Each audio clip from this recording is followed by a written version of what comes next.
Hey everyone, Dr. Harmon here. Today's a special talk about the eyebrows. Today I'm going to be telling you about one approach I take to the brow lift, and I'll provide some historic context as to how our conception of what's considered a beautiful eyebrow has changed over the years. So as we age, our brows tend to droop, and that can impart a frightened, sad, or even angry appearance in some individuals. And the goal of a brow lift is to restore the height of the brow to a more naturally youthful position.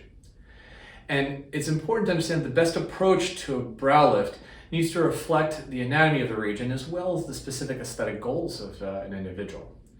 The information I'm going to be providing you primarily comes from three sources. The first is my mentor and fellowship director, Dr. Andrew Giacono's textbook, The Art and Science of Extended Deep Plane Facelifting. The second source is an article by Dr. Joseph Sadegh in Facial Plastic Surgery entitled The Aesthetics of the Upper Face and Brow, Male and Female Differences. An article by Dr. Jack Gunter and Dr. Stephen Trobus in Plastic and Reconstructive Surgery entitled Aesthetic Analysis of the Eyebrows. So men tend to have a flatter brow that sits right along the bony ridge above the eye, whereas in women there tends to be a peak to the brow that sits above this bony ridge. What else you'll notice in this diagram moving from left to right, over the years, what's been considered a quote-unquote ideal peak to the eyebrow in women has gradually shifted laterally to the side, and it has gradually flattened, though you still see a slope from the center of the eyebrow up to the side. And you'll see this in celebrity photos from the early 1900s, all the way up to the 50s, 60s, and even 70s. In more cases, you'll see brows that sit higher and more medial than in celebrities today.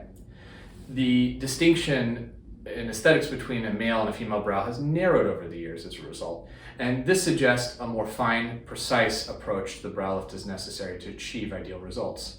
Some approaches to the brow lift provide too much of a lift to the side, and that can impart a surprised appearance. And other approaches are too aggressive medially, and that can also look unnatural. And still other approaches can actually adjust the height of the hairline, and that can actually be good for some individuals who have too high or too low of a hairline. But in most individuals, that's not necessary. In most, it's the lateral brow that droops. My approach to addressing droopiness of the lateral brow is called the lateral temporal lift, and this reflects important advancements in our understanding of the anatomy of the region.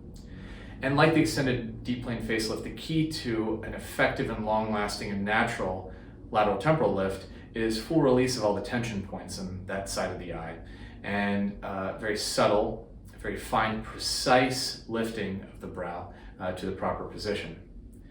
One benefit of this approach is that I can perform this procedure in a more limited incision than other approaches to the brow lift. This is a more difficult approach, but it can provide longer lasting and more natural results. And if needed, I can also address the more medial portion of the brow with smaller incisions as well.